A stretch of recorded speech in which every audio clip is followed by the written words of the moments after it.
Thank you. Well, thanks for coming. My name is Cesar Millan, and I'm here to share a little bit of my knowledge, which your dogs are going to be very proud of you after you leave. So what is dog psychology? As we know, everybody has his own psychology. Giraffes have their psychology. Elephants have their psychology. We have our own psychology.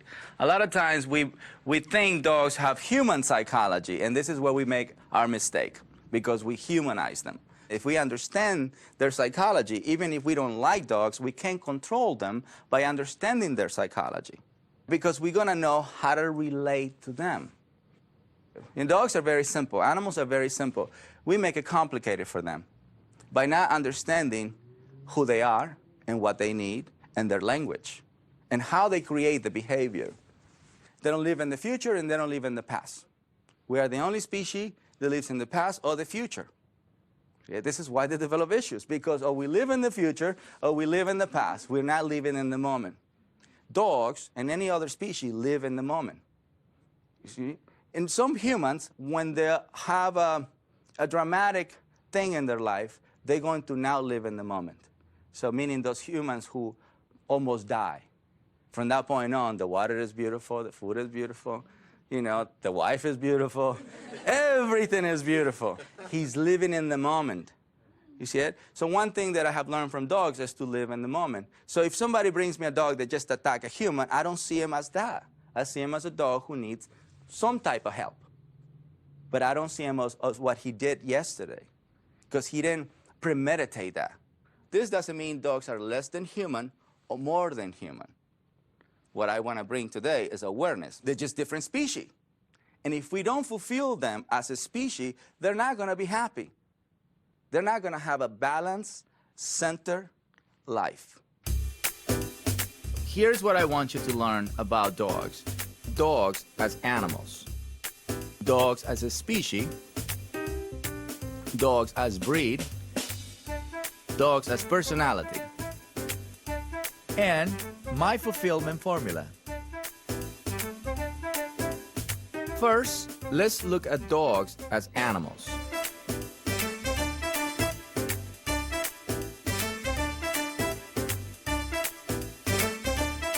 Energy is beingness. Who and what you are being at every moment. It's extremely important to understand that when you meet a dog for the first time, you must learn to share calm, assertive energy. So if you don't understand what a calm, assertive energy look like, you can watch Oprah. She is calm, assertive, right? So let's see dogs in their natural habitat without the human.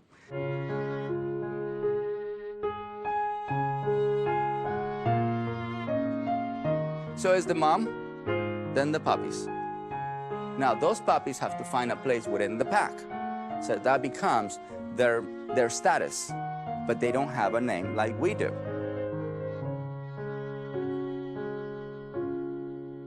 Now, the pack leader, the mother or the male, is always going to project this calm, assertive way of being. They don't project nervousness, they don't project panic, they don't project tension. What they project is this calm, assertive energy. And this is one thing that is very common among all animals. Everybody in the animal kingdom follow calm, assertive energy. So regardless if it's a male or a female, it's the same energy. And the only time they get to meet emotional energy is when they come and live with us. We're the only species that follow unstable pack leaders around the world. I'm sorry, human. This is why they develop issues when they live with us. We have a different agenda for them. When they're puppies, we want to make them our babies. And so this becomes a journey for the human.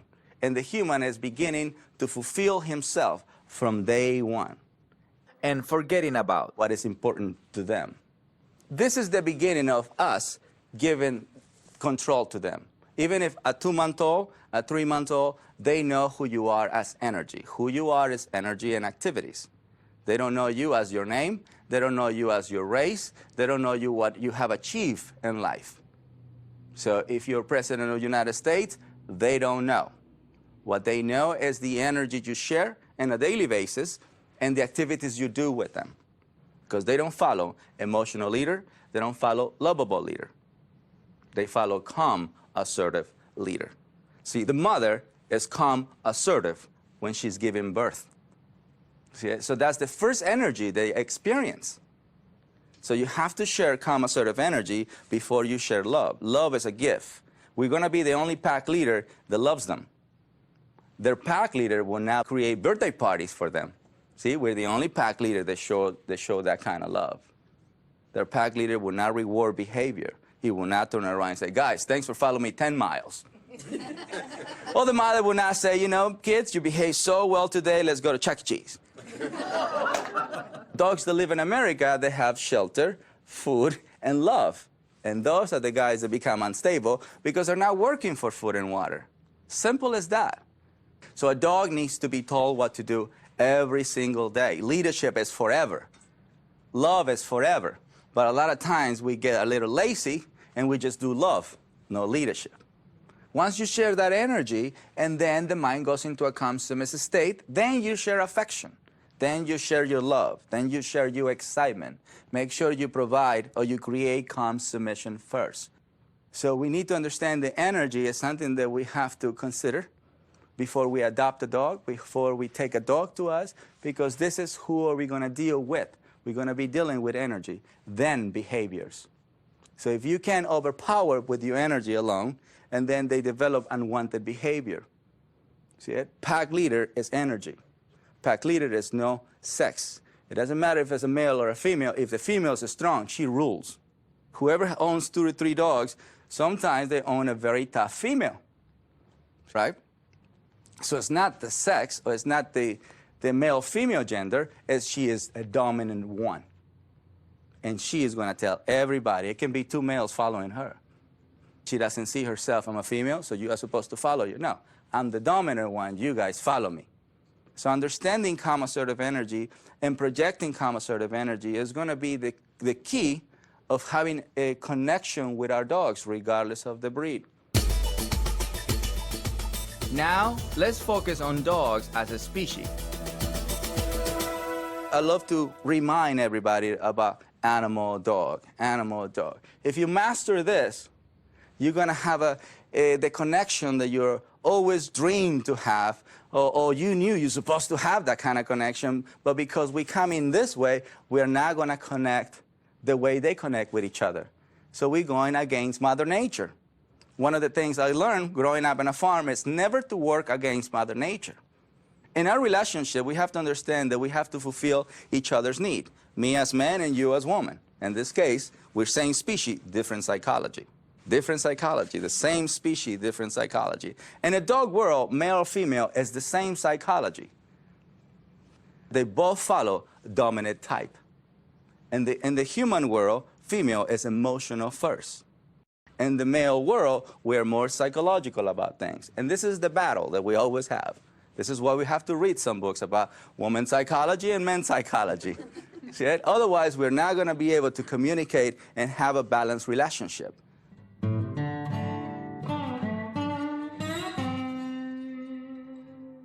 Well, in the animal world, waiting is part of who they are. See, zebras wait, lions wait, crocodiles wait. See it? And they just flow, wow, and get the zebra, right? But they have to wait to eat. They don't just get the meal by FedEx Express. Here it is. It's a zebra. See, they have to wait, right? Dog is part of the animal kingdom. Domesticated means they're not going to hunt for food. Doesn't mean they're not going to work for food. They work for food. So when they're little, they're working by waiting for the mother. They have to wait. So the mind is already doing a psychological exercise. Waiting is psychological. Feeding is a ritual. We ask the pack to work for food and water, and this is why we walk the pack before we feed the pack. They will not get fed if the mind is excited, nervous, tense, aggressive, or dominant. They get fed when the mind is calm, submissive. Whoever I want him to eat, that's who's going to eat first. And guess who's going to eat first? Him, because he's quiet. Daddy. Not you. Back.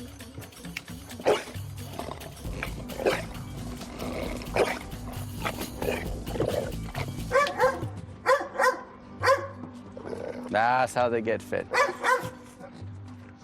The mother makes them work for the food in that case. And the mother never comes to the den, "Hi, babies! Ha, ha, ha. You're so cute, baby. Just my baby." Right? Never. That behavior is only happens when they live with human. From that point on, we become that excited energy. This is why a lot of dogs do not listen to the human, because the human becomes that excited source of energy. See it? The mother is never excited. Never. The mother is always calm and assertive. Right? So we feel sorry when we see a dog that is under stress.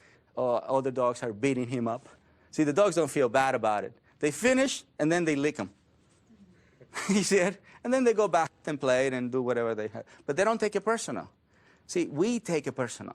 And this is how we create traumatic experiences. So let me give you an example. One of the dogs that I work in the show, a Great Dane, who was afraid to walk in shiny floors. This dog had a bad experience, walking in the shiny floor. He hit himself against the glass, and it hurt. The owner heard this boom. The owner came in. "Oh my God! Are you okay, sweetie? Oh my God!" So this was the experience of a dog, right? If the owner can just come into and observe that nothing happened, that would allow the dog to get up, shake it, and walk back again. But because she behaved this way, the dog became fearful to walk on shiny floors.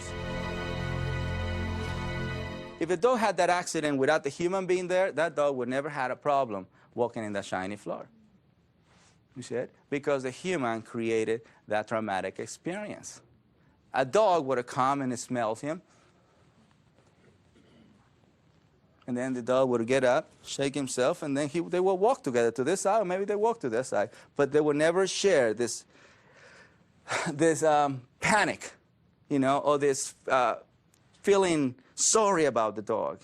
They don't share that. This is how they help each other.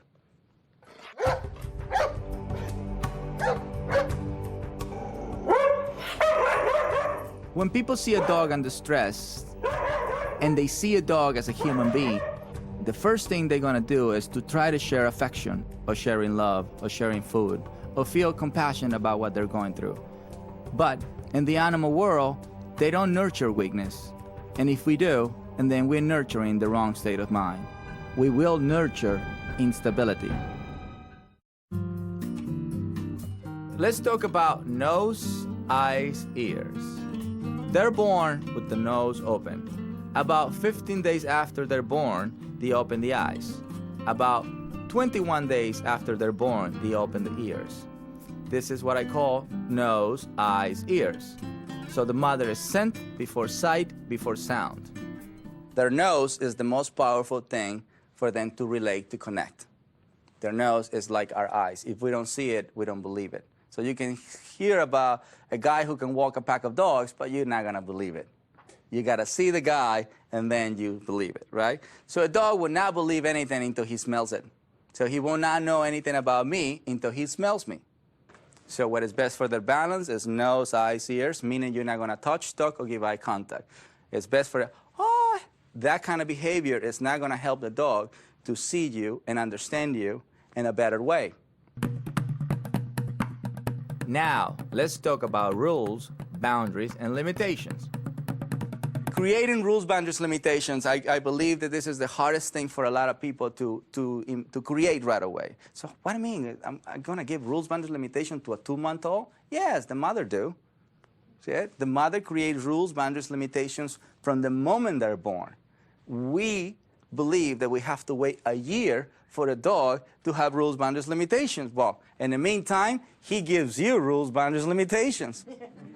See it? So you can wait as long as you want. He knows that you're not sharing rules, boundaries, limitations.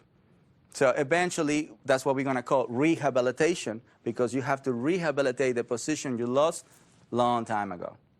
So if you don't want to lose position, if you have the opportunity to raise a puppy, make sure you follow what the parents follow. The mother makes sure they wait, and the mother makes sure she walks with them. And then she tells them how far can they go away from the den.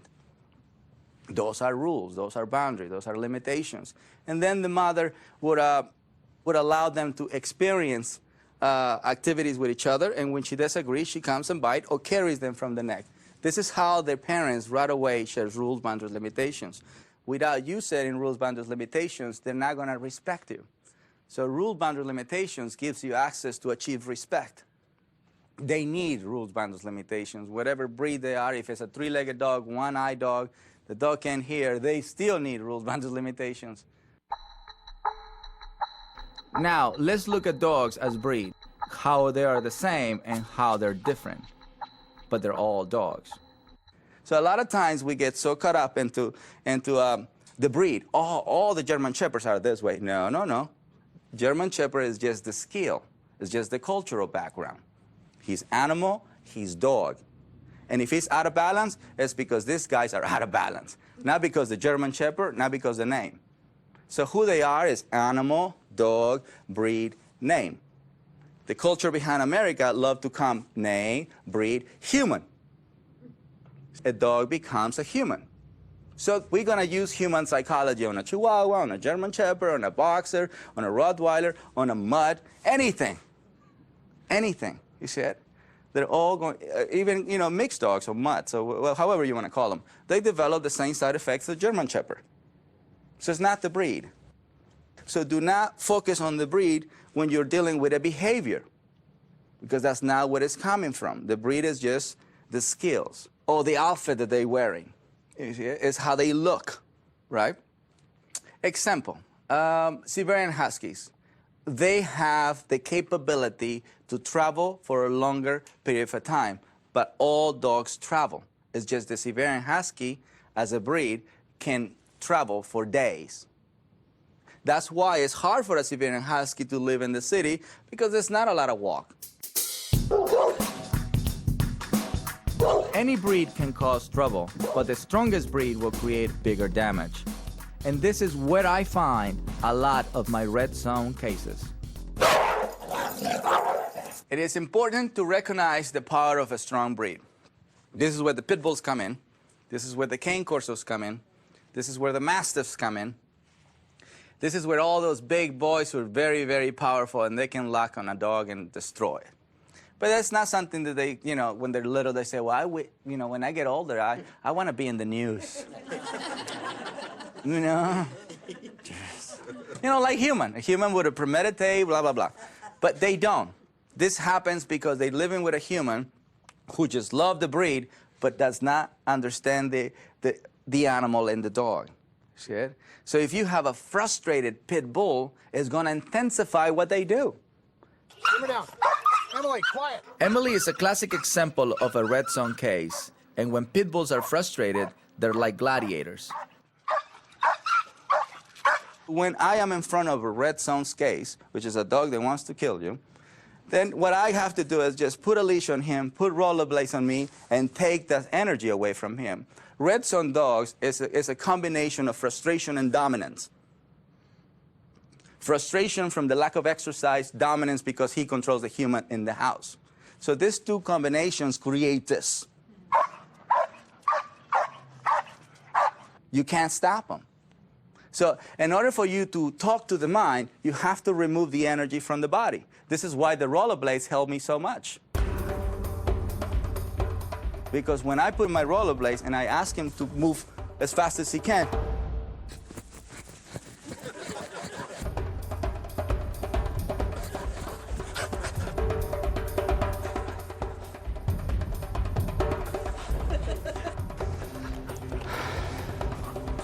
then I can say, shh.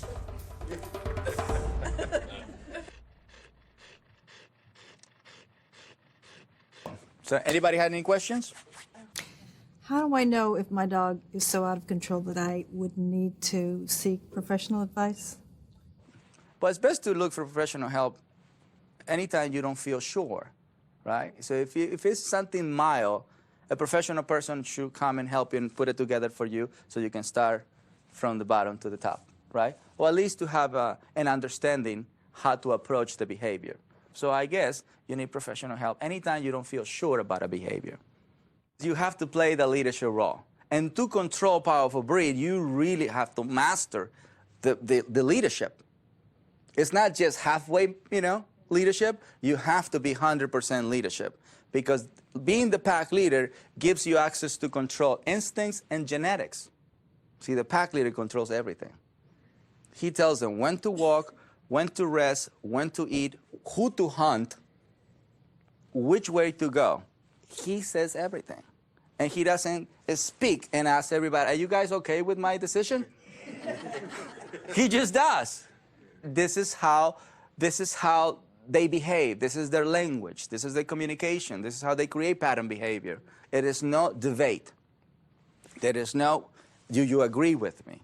And a lot of times I see people talking to the dog, come on, let's go this way. No, y'all want to go this way. Come on. I'll give you a cookie after that. And the dog the whole time was smelling the grass. You have any question? How does my dog show me he's the leader between us? Well, it's actually very simple. If he jumps on you when you arrive home, he's the pack leader. If you open door and he goes in front of you, he's the pack leader. If he barks at you and then you feed him, he's the pack leader. If you're sleeping and then he paws you, he's the pack leader. So whenever he makes you do something, he is the pack leader. Simple as that. So when you wake up on your terms, you're the pack leader. When you open the door on your terms, you're the pack leader. When you walk in front of that door, you're the pack leader. When you make him do whatever you want, you are the pack leader. And I'm not talking about 80% of the times. I'm talking about 100% of the time. So if you give 80% of leadership, they give you 80% of follower. And then the other 20, they run the show. So you can't give space for them to lead you. We don't run the relationship with our dogs. Guess who's going to run it? The dogs. Because they require, in order for them to be connected, a pack leader. A big backyard is not a substitute for a primal activity like a walk. Even with a big backyard, a dog can still develop frustration. The energy has to go somewhere. So barking is a sign of this dog's not getting enough exercise. Excess amount of barking. Barking is communication, but normal communication will be woof, woof, woof, woof, woof.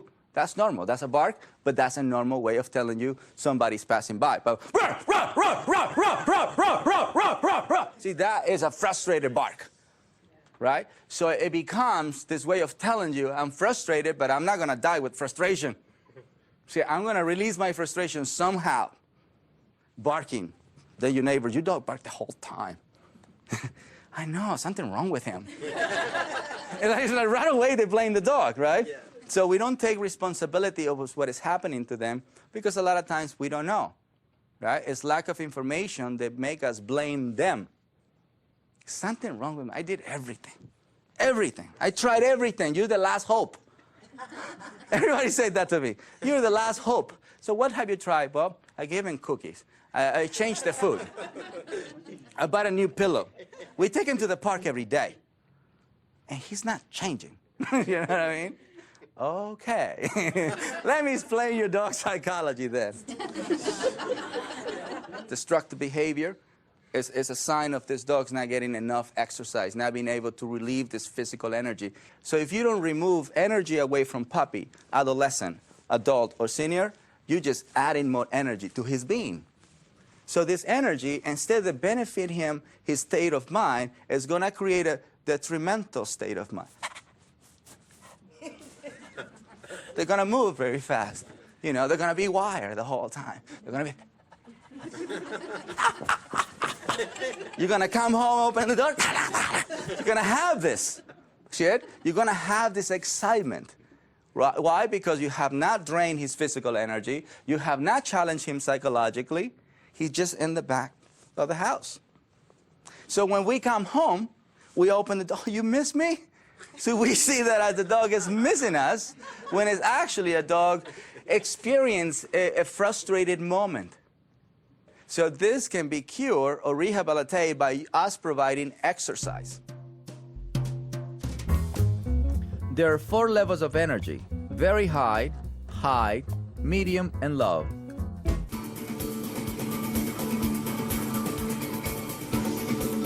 This is Flirt, a Chinese crested, a very high level energy dog.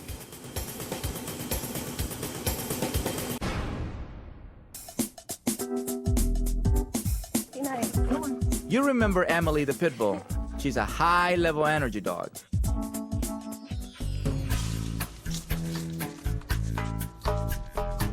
Kane, the Great Dane, is a medium-level energy dog.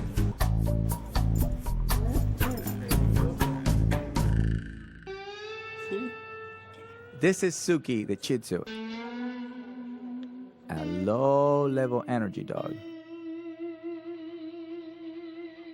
So the race or the breed does not give you your energy. You are born with it energy regardless of your race. So the low and the medium are born to be followers, and the high and the very high are born to be leaders, more likely. Now, do we have high-level energy submissive type dogs? Yes, those are the happy-go-lucky type dogs. They're always doing this. Yeah, they go grab a tape, and they go, and they put. Right? And they do the whole thing. They're always in that state of mind. But see, they're high-level energy submissive type. A high-level energy dominant type won't do things like that. You will see this. You will see tension from him. Because the energy, the dominance creates this approach. Submissive state of mind creates this. Everybody says, so which one is the best breed for me? It's not the breed, it's the level of energy. So you have to evaluate what energy you are as an individual. So some people are low, medium, high, very high. And in all this energy is going to be a dog lover in it. So if you choose a high level energy and you're medium level energy, you automatically become a follower. So your energy is going to speak for you. So you have to make sure and be true to yourself. What energy are you? My clients will come and they're laid back people. I love my dog, but I don't know what's wrong. The dog's how old are you? This is holding the leash, right? And the owner and the human is just, I don't know what's wrong with him. But see, everything they do is based on the energy that they're being.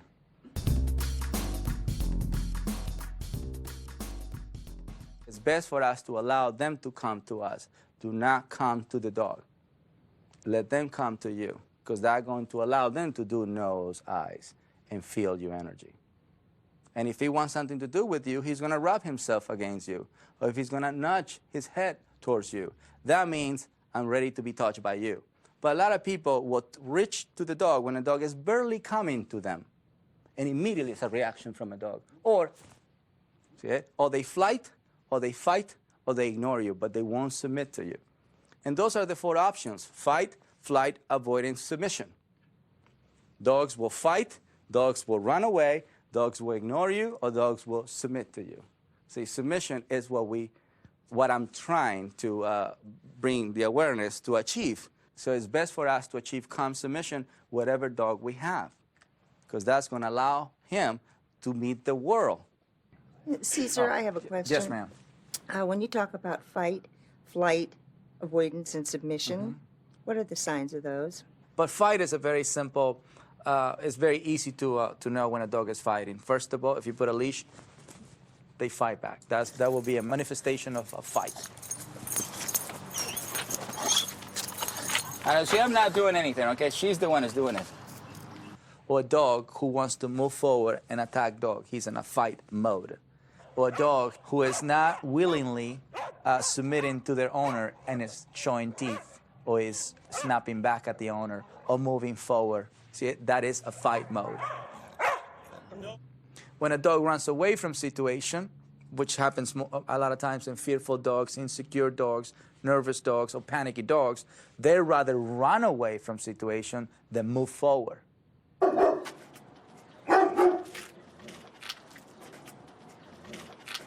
Avoidance is when you're talking to a dog or you're having a communication with a dog, regardless body language, energy, or sound. The dog is paying no attention to you. He is avoiding you. Or a lot of times avoidance, you can also see it when you're coming to him and he just give you a circle. He's avoiding your presence, right? And submission is when they see human and they immediately go after the human. They see, oh, human approach, and dog relaxes. That's right. Oh, the dog goes in the back. That is a submissive mind. Yeah. Do completely submissive dogs need leadership roles too? Absolutely. Well, that makes it easier for the person who owns that dog. You know, automatically he's not going to try to go into front position, right? But if they live with a more submissive person than them, they immediately become the dominant one. And this guy suffer more because they were not born to be dominant. You see it? Some are born to be submissive, some are born to be dominant. So the guys who were already born to be submissive, which is most of them, see, it's only one pack leader for pack. So meaning there's going to be more followers than pack leaders. So that gives you access to not deal with a dominant state of mind. So yes, a submissive dog requires leadership because that's how he's going to stay submissive. If you don't provide dominance, he becomes dominant. Here's why I think the walk is so important. If we study dogs in their natural habitat, this is how they earn food and water. This is how they learn about the world.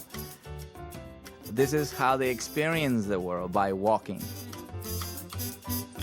Walking in front of a dog allows you to be seen as pack leader. If we don't learn to master the walk, our dogs will never relate to us in a primal level. But see, the thing is, animals love to travel. As an animal, you know, exploring the world, especially dog, they love to do it with their feet. A fish would like to swim. A bird would like to fly. You see, so a lot of times, dogs that live with homeless get to travel and know LA more than a dog that lives in Bel Air.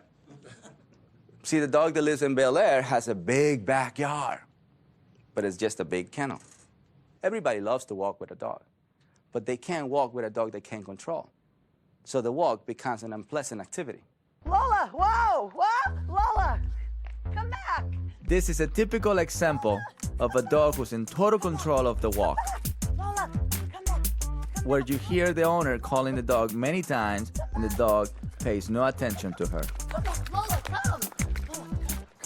And the walk gives them access to be balanced and connected and to explore the world. They don't want to go in a car. They don't want to take the plane. They'd rather walk than do anything else. So a simple walk is going to allow a dog to be in tune to you to the highest level of connection. This is why dogs that live with homeless people seem to be so in tune, right? And it's a cat passing by, the dog didn't even look at the cat. And it's a person with a flexi leash and the dog didn't even care, right? Those dogs behave in a balanced way. Dogs that are on a leash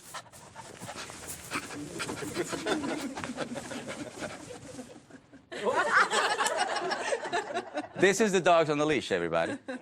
And there's a human in the back. He's so cute in the front. Oh, not right now. Right? This is a lot of humans. This is a human. If you notice, if you study, you know, what I'm talking about, you're going to see that the human is in the back and the dog is in the front. And the homeless is in the front and the dog is in the back. Position means a lot. Most of the time, the owners are following their dog. But because the dog doesn't get in trouble, they say, well, there's nothing wrong with the dog, right? But that puts other people in jeopardy, especially the person who doesn't have control over their dogs, because those dogs will approach you. And if you become tense, nervous from that, it's going to be a barking contest or an attack motion. They can never be in front of you while they experience this world. Okay? So this is where you're always in control moving forward. So when they see a deer, when they see a rabbit, when they see other persons with a dog, you have absolutely control to control the reaction right away. So a simple walk gives you the access to control any kind of breed. Now, let's look at dogs as personality. Personality is something that we create. It only exists in the human world. All right, so now we're going to talk about personality, which is everybody's favorite subject. This is the name. This is Billy. This is Max. This is Tommy. This is Lita. You know, this is what we create. Personality is something that we create. A lot of people say, well, my dog loved to explore, so they name him Columbus because he loved to explore. So they create this personality for him, and they give him this name of Columbus, right? But the truth is, all dogs love to explore. This is the truth. They all love to explore. So it's a cultural belief that dogs are human. In America, we believe dogs are human. Is this good for a dog or this is bad for a dog? Well, it's bad for a dog. It's good for the human. A lot of my clients will come and say, you know, my dog is my soulmate, and my dog is my son, right? But the dog wants to kill somebody, or the dog wants to, you know, the dog just pulls her all over the place. And through her personality, she can't convince the dog, or he can't convince the dog to listen to her or to him. So talking to the name doesn't give you access to control the behavior. What it gives you access to control the behavior is energy, body language. I want to explain the difference between conditioned skill and personality. Conditioned skill is what we do with their energy. Example, if we want a dog to play with the ball and then he becomes really good at it, doesn't mean he's a great ball player. That means we just condition him to release his energy through the ball. And through the ball, we can make him do other activities such as jumping over an obstacle or rolling over. This is not his personality. This is a conditioned skill. Personality is something that we create and it only exists in our world. In a pack of dogs, there are no personalities. In their world, it's only two positions, the leader and the follower. Now we come to the most important part of all, fulfillment. Even if you don't know anything about dogs or you have no clue about dog psychology, knowing how to fulfill dog properly would allow him or her to be balanced. We're moving animal, we're moving dog, we're moving breed. Everything matters, but it matters in this order. If we don't follow the order, we're not going to be fulfilling Mother Nature the way the Mother Nature is intended to be fulfilled. They don't need us to be balanced. We need them to be close to Mother Nature. We need trees, we need animals. They don't need the human to be balanced. So it's our responsibility to fulfill everything in them for them to accomplish balance. Don't forget the fulfillment formula: exercise, discipline, then affection. All right, so let's understand and apply the formula of fulfillment. Fulfillment is being able to accomplish what animals need, which we talk about it, work for food and water. And in order to work for food and water, you need to move your body and use your mind, right? That's working for food and water. Peace of mind is being balanced. When you're balanced, you're relaxed, you're centered, you're in tune. And you don't have to be a billionaire to be balanced. You don't have to be graduated from Harvard to be balanced. See, Harvard is training, ABC 1, 2, 3. That doesn't make you balanced. What it makes you balanced is being able to fulfill yourself the way you're supposed to have your life fulfilled, which is having exercise, good for the body, psychological stimulation, good for the mind, and love, of course. Those three ingredients are extremely important. I know this is going to sound very simple because it is simple. Can a walk bring fulfillment? You bet. It's very important for the animal to move forward, right? And if it's moving forward next to you, what a better joy, right? Because, again, we're going to be the species who's going to be very proud of them, and is going to love them just by following us. So a simple walk can bring balance and fulfillment in the life of our dogs. But the way we like to fulfill our dogs is love first, then exercise, then discipline. Or love, exercise, no discipline. Or affection, affection, affection. Using affection as the last activity, which for a lot of people, you know, this is like, what do you mean? You know, affection, the last thing? But I love them. He's so cute. And I just, you know, this is what I have a dog for. This is what I rescue a dog. But again, this is the human first. So we have to become aware that it's not about us, it's about them. Affection is more for the human than it is for the dog. And if you study dogs that work for the blind, you see that they have a sign that says not to give affection. By law, we can't touch those dogs, right? Why? Because at that moment, what they're doing is physical, psychological. So if you come and give affection, you're going to break the state of mind that he's in. See, dogs that come submissive, they can go anywhere in the world. Dogs that live with handicapped people go anywhere in the world. They can go on a plane, they can go on an elevator, they can go whatever. They can visit the President of the United States. They can go anywhere because the mind is calm submissive. And if you ever study them, you will see that they don't reward every 10 seconds. And those dogs are heroes because they do everything for those people. The beauty is these people will reward dog after they finish. You hear these wonderful stories when they live with a person that is blind, when they live with a person that is deaf. Somehow these dogs are magnificent. But when they live with a lawyer, when they live with an architect, those are the guys that come to me. So we have to understand that love is the last thing we're going to share in order for us to fulfill them first. Then we fulfill ourselves. Then it's a balanced relationship. Affection is going to be for us. Exercise discipline is going to be for them. So animal, dog, breed need the exercise discipline. The name is for affection. See it? This is why I like to break it down this way, because these three guys need physical, psychological activities. The name is the one who gets the affection.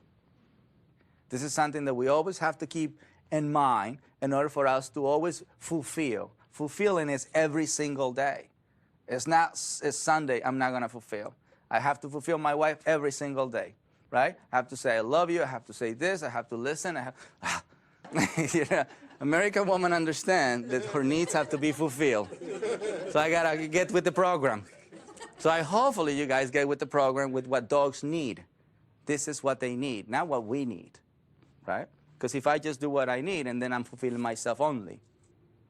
And a relationship is not about one, it's about two. In this case, it's human-dog. You are human. He is a dog or she is a dog. When you begin with affection, more likely for you to be seen as follower or soft energy, right? Affection can lead you into gain trust. Doesn't mean you gain respect. Exercise discipline gives you the respect you're looking for because you're respecting who they are.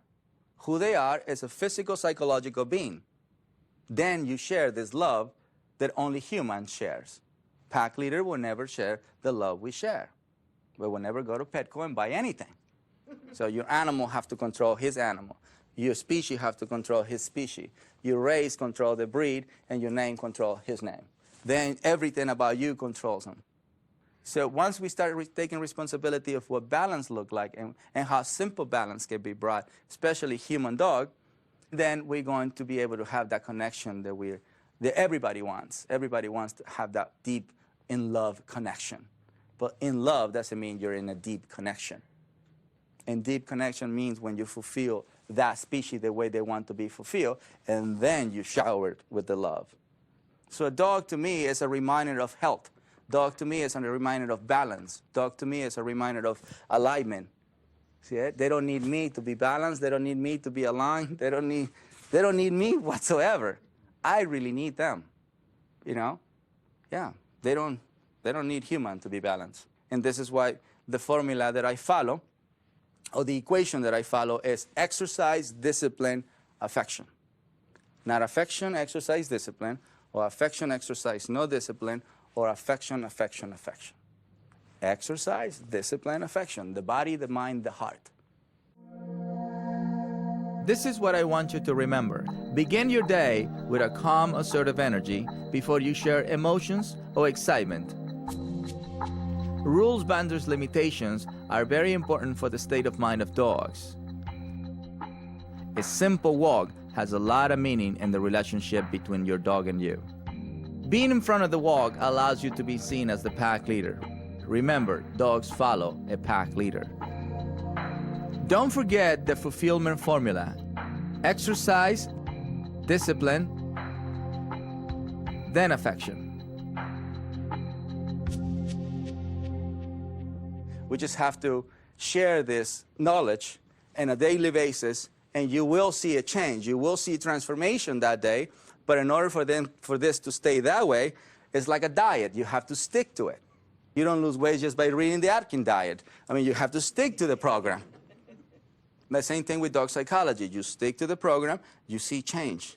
The more you do it, the more the dog understands that this is who you are now.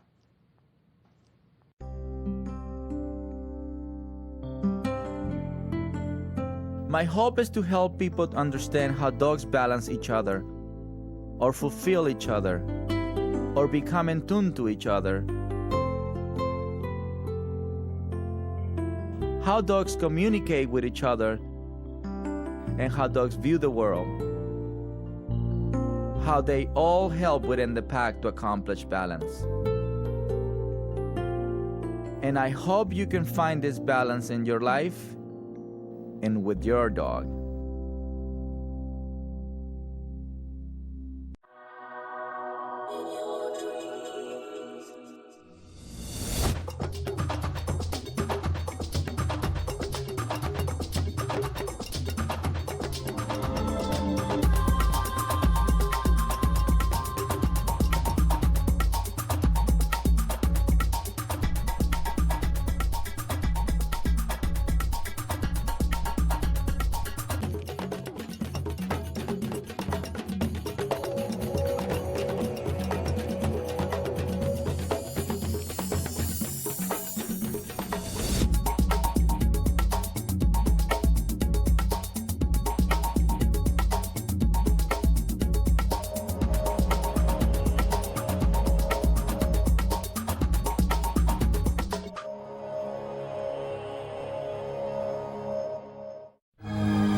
The equation that I practice to fulfill dogs is exercise, discipline, affection. Food to me is part of affection.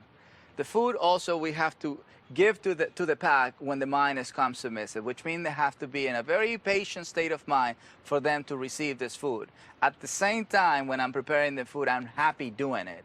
So I am sharing my love, preparing the food for my boys who work already with me, and now I'm going to satisfy the appetite. I like to use my hand just because I feel more close to them. You know, my scent is delivered in the food, so they get to smell me in the meal too. You know, I want to be very intimate with them, and I want to be part of every single thing that they can actually do. I really want to be everything they have, because to me that's pretty much everything I have. My family and my dogs are everything to me. All right, so I prepare a few plates, and of course, Stanley is always ready to get fed first. Stanley, very well. So we invite Stanley. We have, hey, Mandy, sit down. Sit down, Mandy. Very good, nice and gentle. Sit down, sit. There you go. Good girl. And then they get the food. Now we have Benjamin. You need to sit down. That's right. Wonderful. Now, this is an exercise. For dogs to eat close to each other is a challenge, right? One thing is they have to finish their meal and then go somewhere else. They can't go and see if somebody else still have some leftovers. That will be a very, very bad fight. So we have to supervise their eating habits.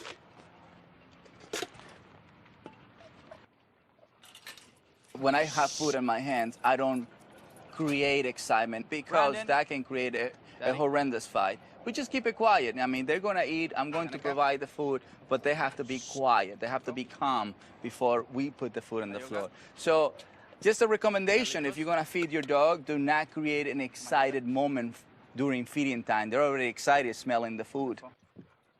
And then we wait until they finish, some of the pack finish, supervise, you know, remove some of the guys who are giving eye contact We don't want them to give each other's eye contact. See, this is good enough for them to be eating next to each other.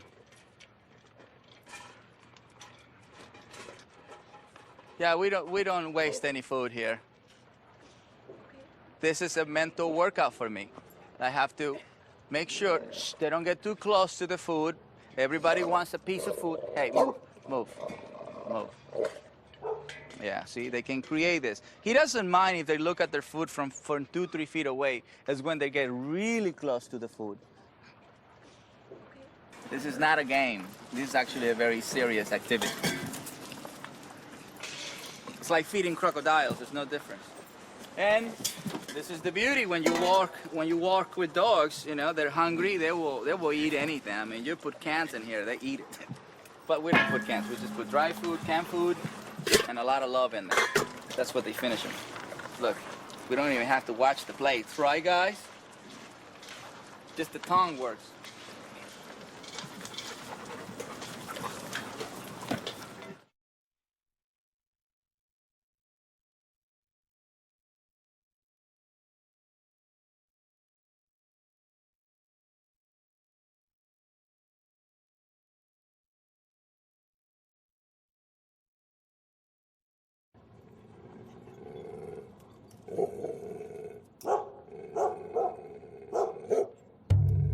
Everybody here has issues. They don't come because they're happy-go-lucky. They're very fearful. They attack dogs, they kill cats, they went after children, they went after humans.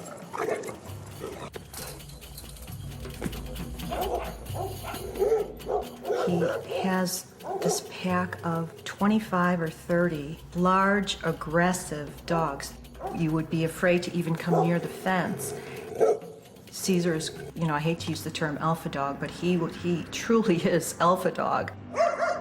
What Cesar does is he gets into the instincts and the nature of a dog and how a dog relates and interacts. Everybody's waiting for him. As long as he's in my hands, he's safe. We have a case here. She's a professional cat killer. She's gonna be the reason why we adopted a cat. See, once you become your dog pack leader, you can bring anything that he might hate or dislike and make him like him. Relax. So what we're doing here is dogs have to submit to a cat. That's the only way they're going to accept them as a pack member.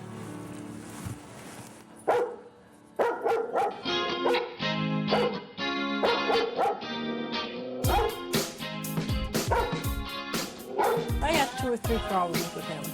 He'll jump up on the kitchen countertop and there's food and eat the food, cooked or raw, doesn't care.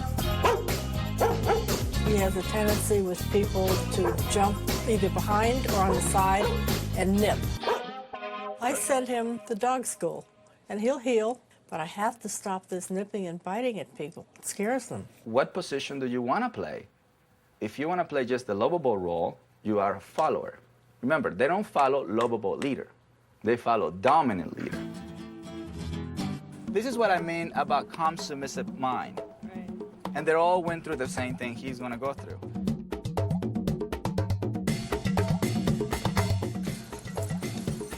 He is uncomfortable around other dogs. He would show aggressive tendencies if a dog was too close to us. He will attack if it's in his personal space. This freaks me out, seeing 30 dogs off leash. I like to bring dogs who the owner said that my dog is very aggressive with dogs. And in my place allow me to analyze how intense they are in a place where it's under control by me. See, they react to the energy. They don't care if they're pit bulls, Rottweilers, German Shepherds, they don't care. They just react to the energy, how they're being approached. To have him around that many dogs and not even put his hackles up was amazing to me.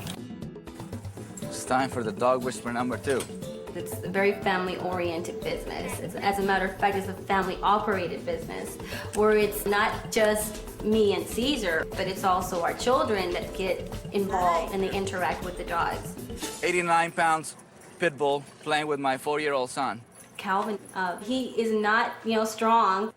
He'll move dogs away and they automatically know, get out of the way. And then I've got a 9-year-old who can help a dog that is afraid of kids. That's the only way you're going to get rid of the mind of a dog who attacks kids, if a kid participates in his rehabilitation. That's better, much better. I find it very rewarding to know that we can help people that can help themselves in their lives, as well as the relationship with their dog. And to make that kind of a change is unexplainable. It is the most extraordinary feeling that a human can have is their purpose. Born to be dog whisperers here. Next generation.